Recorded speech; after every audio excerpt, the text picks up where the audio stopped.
Olá, você está no canal Podcast Funsegem, criado para conectar você com notícias importantes da atualidade para o seu futuro. Nos últimos 2 anos, temos vivenciado pelo menos 2 cenários que geram impactos em diferentes esferas de nossas vidas em nível mundial: a pandemia de Covid-19 e a guerra na Ucrânia. Como não poderia deixar de ser, esses 2 eventos atingiram em cheio o mercado financeiro, que teve altos e baixos. Na teoria econômica, isso se chama volatilidade. Ou seria oscilação de mercado? Nosso convidado, o economista Aquiles Mosca, é quem explica esses conceitos e outros acontecimentos. Entre eles, a alta da bolsa mesmo em cenário de guerra, a segurança e valorização dos títulos públicos brasileiros, o papel da diversificação dos investimentos e do longo prazo. Responsável pelas áreas comercial, de marketing e digital da Asset do banco BNP Paribas e autor dos livros Investimentos sob Medida e Finanças Comportamentais, Aquiles também comenta os investimentos que são mais ou menos suscetíveis ao impacto de crises. Vamos ouvi-lo. Aquiles, você poderia explicar para os nossos ouvintes o que é volatilidade, em especial volatilidade de curto prazo? Volatilidade nada mais é do que o sobe e desce do mercado. Por exemplo, investe um recurso na bolsa de valores, né? E vê ela subir 1% um dia, cair 2% no outro, subir mais 3% no dia seguinte, né? Isso é volatilidade. Ela é tão mais intensa e tão mais forte quanto menor é o prazo em que a gente olha ela. Se a gente olhar durante um dia, né, o gráfico da Bolsa de Valores parece um eletrocardiograma, é um sobe e desce medonho.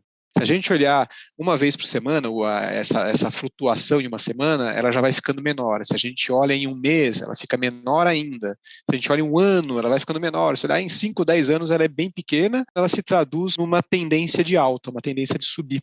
Isso traduz, né, a remuneração do capital que ali está investindo, correndo risco. É a remuneração pelo risco que o capital está andando. Mas, em poucas palavras, a volatilidade é o sobe e desce, que é mais intenso no curto prazo. Tendo dito isso, uma recomendação que nós damos ao investidor que tem recursos aplicados em ativos de risco, pode ser bolsa de valores, podem ser fundos multimercados, pode ser commodities, criptoativos, né, as moedas digitais que estão tanto em voga, é evitar ficar olhando esses recursos com muita frequência. Então, dar tempo, né, para que as flutuações possam acontecer, para que o risco possa se transformar em apreciação, em valorização ao longo do tempo, né? Então, essa disciplina de não ficar olhando toda hora, de ver um pouco em horizontes um pouco mais longos, ajuda muito a tirar do dia a dia do investidor o estresse que o sobe e desce acaba causando. E o que é a oscilação de mercado, Aquiles?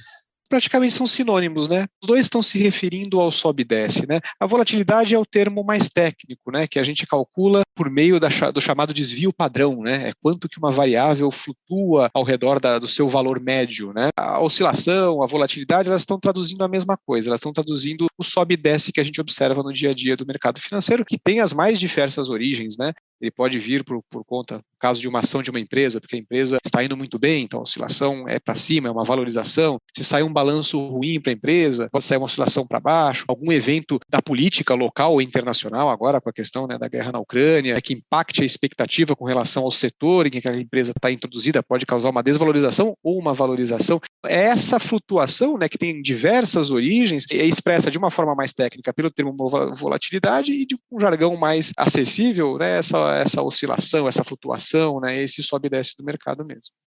Você mencionou a guerra na Ucrânia como um evento que gera volatilidade, isso no plano internacional. No plano nacional, teremos as eleições gerais em outubro. Que outros cenários são capazes de alavancar ou derrubar os investimentos? Olha, um muito importante, né, e que tem, obviamente, a sua origem, né, nessa questão conjuntural que você mencionou, que pode ser tanto por conta de fatores locais quanto fatores internacionais, são os fluxos de capitais. Por incrível que pareça, né, depois que foi deflagrada a guerra lá na Ucrânia, nós tivemos uma valorização de todos os ativos brasileiros.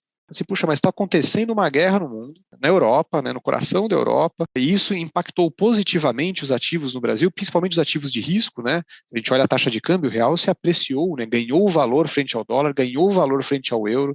Bolsa brasileira subiu ao longo de março, né, quando a gente teve a deflagração do conflito. Por que está acontecendo isso? Por conta dos fluxos de capitais. Né? Os recursos que, de certa forma, estavam investidos em mercado emergente, e particularmente na Rússia e no leste europeu, foram realocados mundialmente. E a América Latina, particularmente o Brasil, foi um porto que recebeu esses recursos, assim como algumas economias na Ásia também, né? Então, a entrada desses recursos, né, que foram realocados por regiões do planeta, né, que nesse instante apresentam-se mais estáveis, né, com uma maior previsibilidade, né, ainda que tenham todas as suas características locais, né, suas idiosincrasias e tudo mais, fez com que, nesse momento, apesar de um cenário internacional muito adverso, a gente tivesse uma valorização dos ativos de risco brasileiros. Esse é um fator muito importante, né? São as expectativas dos agentes econômicos, né? E como elas impactam, né, os fluxos de recursos para diferentes regiões, economias, empresas, setores, né? Então, esse é um fator absolutamente determinante. Nesse momento está sendo importantíssimo, né, para esse momento de uma certa bonança que a gente tem observado no mercado local. E Aquiles, no plano nacional, você acha que quanto mais nos aproximarmos das eleições de outubro, mais haverá oscilações? Com certeza, vai começar aquele período em que sai pesquisa eleitoral, né? Dependendo de quem está na frente ou está atrás, o mercado reage bem, reage mal, apreciações, a depreciações, quedas do mercado, né? E isso tende a começar a ficar mais intenso a partir de agora, de abril. Por que abril é tão importante? Né? Quem vai concorrer às eleições precisa se descompatibilizar dos seus cargos públicos, né? Precisa estar filiado a um partido, né? Precisa estar já devidamente registrado na Justiça Eleitoral como candidato. Então, a gente vai ter pela primeira noção quem vai concorrer, quais são as alianças na sequência, né, que vão suportar cada um desses candidatos e, consequentemente, a governabilidade, né, de cada um, caso venha a vencer as eleições, né? E começando, né, de fato, a campanha eleitoral, né, em julho, agosto, né, quando vai se intensificar, isso vai começar a ser cada vez mais uma variável que vai influenciar no humor e nos movimentos do mercado financeiro, com certeza. Aquiles, todos os investimentos são suscetíveis ao impacto de crises? Existem aqueles que são mais e existem os que são menos, né? Na teoria econômica existe aquilo que a gente classifica, pelo menos teoricamente, de ativo livre de risco. Né, seria aquele ativo mais seguro que um país tem ou que uma economia tem. Né? Geralmente esses são os títulos públicos, né? Os títulos do governo. Então tem o menor risco possível, é o risco soberano, é o risco do país, né? Ele só se materializa, né? Ele só vai honrar o seu compromisso se o governo der um calote, como já aconteceu.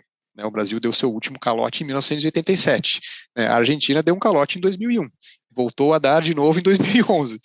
Mas, em princípio, esse é o ativo mais seguro, né? Neste momento, esse tipo de investimento está recebendo muitos recursos, muito fluxo de aplicação dos investidores, porque os juros estão em alta, a inflação está alta no Brasil, o Banco Central está tendo que reagir aumentando os juros para controlar a inflação, senão ela sai do controle, e isso é muito ruim para todos, né? E, então, os títulos públicos estão remunerando.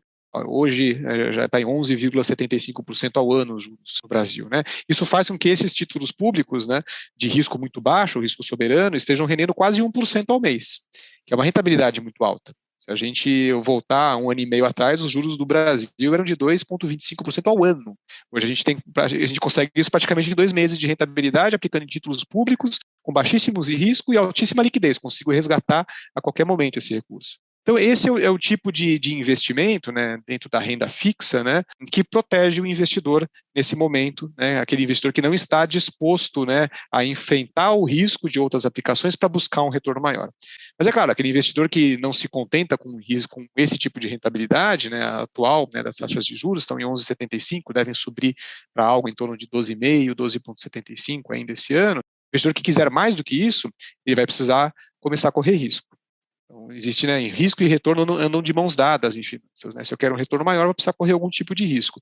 Eu posso correr um risco na Bolsa de Valores, que é o ativo de risco por excelência, é o que mais tem risco, mas é o que mais tende a render ao longo do tempo, né? Quanto mais você mantém a aplicação, mais ele tende a render acima dos juros básicos, né, na economia, né? Aquiles, e até que ponto os participantes dos planos de previdência devem se preocupar com a volatilidade? A volatilidade é um dos lados da moeda, né? Por trás da volatilidade, da oscilação, está o risco. E por trás do risco existe a possibilidade de se obter um retorno maior. Então, o investidor brasileiro ele começa a ficar cada vez mais ciente, o participante, né, de uma previdência também, de que existe essa troca. né? Se eu preciso de um retorno maior, se eu quero buscar um retorno maior, eu vou precisar aceitar mais risco na minha carteira. Ao aceitar mais risco na minha carteira, a gente vai ter mais flutuação nesses investimentos, principalmente se eu olho prazos curtos, né? Um dia, uma semana, um mês, né? Mas ao incluir ativos de risco na carteira, ao longo do tempo, e o investimento previdenciário é o investimento que, por vocação, ele tem tempo, né? A gente está falando de pessoas que vão se aposentar daqui 10, 15, 20, 30 anos, né? Ele pode usar isso a seu favor. A teoria do ciclo de vida do investidor diz isso, né? O investidor que tem um horizonte de investimento largo, amplo, né? Como é a característica do investimento para a aposentadoria, para a previdência, ele pode se dar ao luxo de ver o seu recurso, né, investido flutuar mais no curto prazo, tendo a razoável certeza de que em períodos longos, 5, 10, 15, 20 anos, esse capital será remunerado. Então, a volatilidade tem por trás dela o risco. O risco, ele é um condicionante para se ter uma rentabilidade maior ao longo do tempo. A questão é escolher em que medida eu quero correr risco, em que proporção. Eu vou colocar metade do meu patrimônio numa aplicação que tem risco? Ou vou colocar só 10%?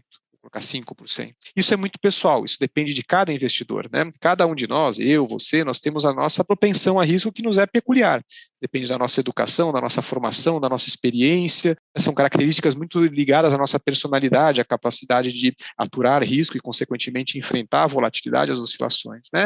Para isso, existem os chamados questionários de avaliação de perfil de risco, né, onde o investidor vai respondendo algumas perguntas, e esse questionário o auxilia a identificar qual é o seu nível de conforto frente ao risco. Às vezes pode chegar à conclusão que um investidor 100% ultra conservador, que nem por decreto quer ver R$100 virar 99.